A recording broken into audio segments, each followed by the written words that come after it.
Ang lola kong mangkukulam versus aswang, ang muling pagbalik ng dilim, part 2. Hindi lahat ng matanda ay mahina, lalo na kung dugo ng kulam ang dumadaloy sa kanilang ugat. Balik sa bagong silang. Matapos ang unang digmaan laban kay Isabel at sa kanyang mga kasamahan, muling nanambalik ang katahimikan sa baryo. Pero ang katahimikan ay panandalian lamang. Isang hating gabi, muling naramdaman ni Lola Lucia ang paggalaw ng hangin. Mabigat, mapanganib. Ang mga ibon sa paligid ng kanyang bahay ay nagsipagliparan. At sa kanyang panaginip, may boses na bulong. Lucia, hindi pa tapos ang lahat, babalikan ka namin. Mga aswang na hindi namatay. 3 sa mga kasama ni Isabel ay nakaligtas. Mas malakas, mas mabangis. At ngayon, may bago silang pinuno, isang lalaki na tinatawag nilang, taga-sugo ng itim na buwan. Ito'y isang bihasa sa itim na karunungan, at pinaniniwalaang may kakayahang makontrol ang mga patay. Paghahanda ni Lola Lucia. Hindi na siya ang Lola Lucia ng nakaraan. Ngayon, may mga bagong anting-anting siya mula sa sagradong lugar ng Balete.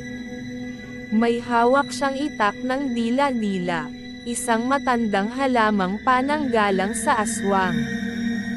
At sa ilalim ng kanyang bahay, nakatago ang libro ng dugo, isang orasyon ng lahing mangkukulam. Nagtipon siya ng mga alagad, mga binatang may lahi ng albularyo, mga babaeng may pangitain. Sa gitna ng gabi, nagsimula silang maghanda para sa huling laban.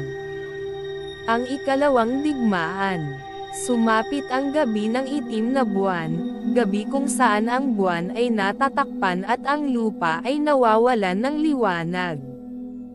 Dumating ang mga aswang sa anyo ng mga hayop, baboy ramo, uwak, paniki, at itim na aso. Ngunit ang tunay nilang anyo ay nilalang na may mahahabang kuko, matatalim na ngipin, at balat na parang usok. Sa gitna ng bukid, nagbanggaan ang dalawang puwersa. Si Lola Lucia, lumulutang sa ere, nakapalibot ang mga espirito ng kanyang ninuno. Sa kanyang kamay, umiikot ang apoy na kulay asul. Wala kayong karapatan sa lupang ito. Ako ang tagapangalaga. Lumayas kayo, o susunugan ko ang inyong kaluluwa. Sumigaw ang taga-sugo. Ang panahon ng mangkukulam ay tapos na. Simula na ng gabi ng mga nilalang ng laman. Nagbanggaan ang kapangyarihan. Sumpa laban sa sumpa. Hangin, apoy, dugo, at sigaw. Ang sakripisyo.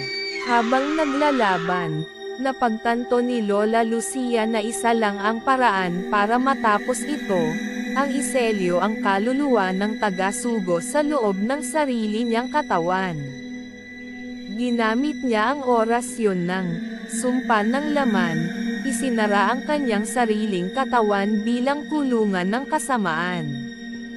Sa isang huling pagsigaw, isinasara ko ang gabi, ako ang magiging gabing ayaw niyong pasukin muli. At sabay sumabog ang liwanag sa gitna ng dilim. Ang halimuyak ng uling. Matapos ang digmaan, nakita ng mga taga-baryo ang isang matandang babaeng nakaupo sa gitna ng abo, tahimik, nakapikit, hawak ang isang luma at itim na aklat. Wala nang aswang na nagpakita mula noon. Pero sa gabi ng itim na buwan, may mga batang nagsasabing may ilaw sa loob ng lumang bahay ni Lola Lucia, at boses ng matandang babae na bumubulong. Huwag kang papasok sa dilim, kung hindi mo kilala ang iyong anino. Aswang After Dark. Totoong kwento. Tunay na lagim.